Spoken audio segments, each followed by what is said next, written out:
supports our side of that very lonely war. The only way to supply the isolated, often surrounded guerrilla camps is by plane. This is an Air America Caribou, bringing ammunition, medicine, food, refugees, and wounded into Sam Thong, a base camp only a few hours' march from the nearest North Vietnamese battalion.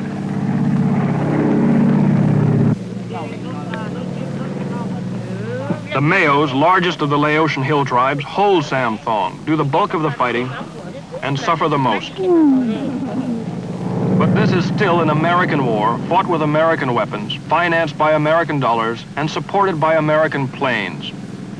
Unlike the North Vietnamese, the United States withdrew its military advisors from Laos in 1962, in accordance with the Geneva Agreements. As a result, the major burden of the war has fallen on American civilians. The plane belongs to Air America, operating under a civilian contract to the U.S. government.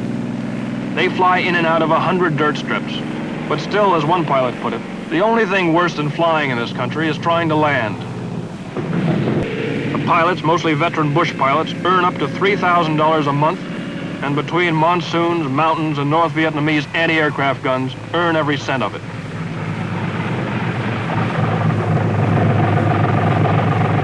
Air America refuses to comment on the number of aircraft losses in over 5 years of operation. But as a pilot said, on a clear day, which is damn seldom, you can see our planes lying all over these mountains.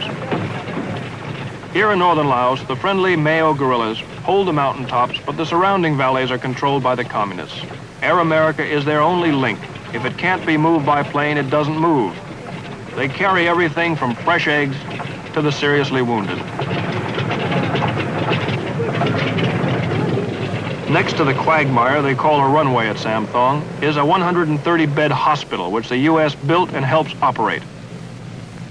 This is the first hospital these Mayos ever had. Over half the patients are combat casualties, many from communist landmines.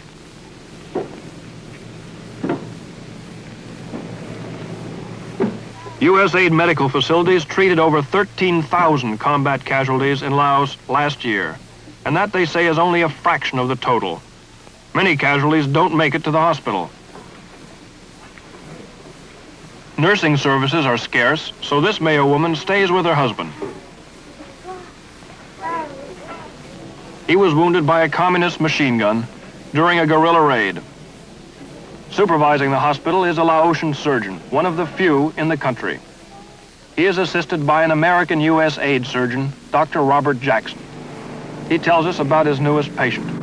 He had his arm by his side, went through the arm and into the chest, hit the rib, and came back out. He was fortunate in that the bone was not hit. It was a through and through flesh wound. No broken bone here. Most of the sick and wounded at Sam Thong are flown in. Once there, they have a good chance, provided they get there in time. But the enemy, the weather, and a shortage of airplanes all too often makes this impossible, and so they die.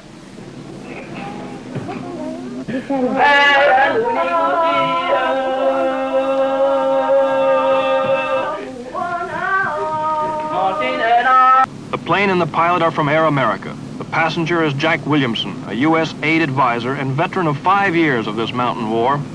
He and 5 other Americans try and coordinate U.S. help to nearly 100,000 Mayo tribesmen fighting the communists in Laos.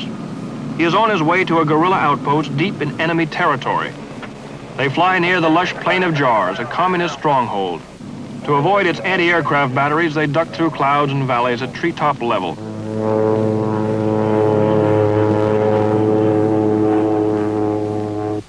This is Williamson's objective, a hilltop surrounded by the enemy. It has no name, only a number. 1,800 Mayos, driven from their traditional homeland by the communists, try to survive here.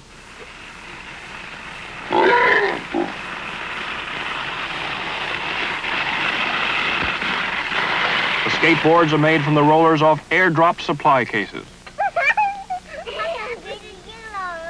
They do not know what peace is.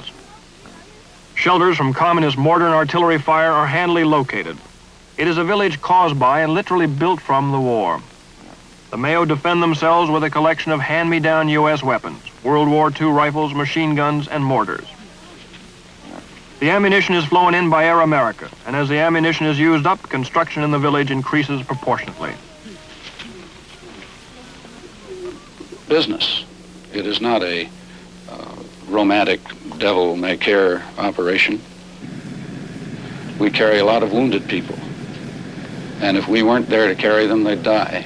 And about the time you participated in some of these uplifts of seriously wounded men, you get the feeling that there's a reason for being here. We move refugees by the thousands. And this, again, is a very heartwarming experience for a pilot and those of us on the ground. Because if we didn't move them, they'd be overrun and made prisoners and made bearers by the opposition. We carry rice, we carry food to the people, medical supplies. Rice is dropped in 80-pound sacks. Nearly 1/4 of the country's population are displaced persons. Most have fled the communists. Some have fled our bombing of the communists. 250,000 people are outright refugees, existing on American handouts. Over 100,000 depend on aerial delivery for survival. Supervising the relief program is a handful of American AID men. They spend most of their time in remote locations like this. It's a measure of the loyalty of the hill tribes that in 10 years of wandering unarmed through the communist-infested mountains, not a single AID man has been betrayed to the enemy. นี่ก็เจ้ายังมาจากเมื่อมายังมาได้30 มื้อได้30 มื้อบ่ They are not CIA agents. Their job is to help refugees. But even this function is indirectly linked to the war. If enough refugees flee the enemy, the communists may be left trying to conduct a people's war without people. The aid program also runs hospitals. This one treats over 40,000 people a year. Many of them are flown in by Air America and Continental. This little girl was hit by grenade fragments in a remote village. Few Americans object to this sort of American involvement in Laos. But the General Accounting Office reports that much of the AID money Congress thought it was appropriating for civilian health care was being used for medical support of the secret army. Until recently, at least, even deceiving the United States Congress was considered a legitimate tactic of the secret war. The latest North Vietnamese offensive has already created 50,000 new refugees. Most of them are Hmong tribesmen, and for most of them, this is the third time they've been uprooted. At their last location, AID had provided them with homes, schools, and a dispensary. Now they're back to square one, huddled on a bleak hilltop, sheltered by parachutes and scrap lumber. They are both tired of the war and nervous about a peace settlement that would abandon them.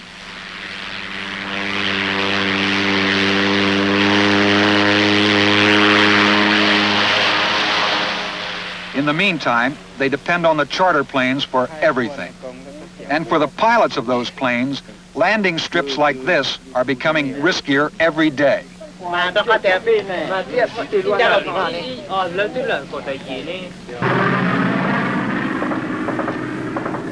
The first battle of Long Chen was reaching its climax, and only the performance of the charter planes enabled the secret army to turn almost certain defeat into at least a temporary standoff.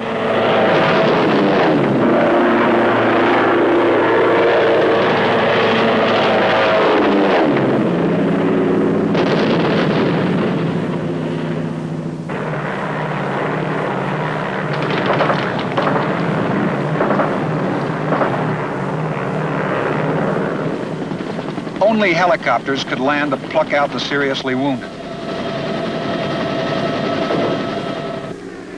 North Vietnamese artillery was shelling the airstrip. Enemy snipers were firing up at the planes. Enemy machine guns on the hills were firing down at the planes. But the friendlies were out of water, and ammunition, so the planes went in anyway. They shared the narrow airspace with fighter bombers, trying to blast the enemy off the ridge lines.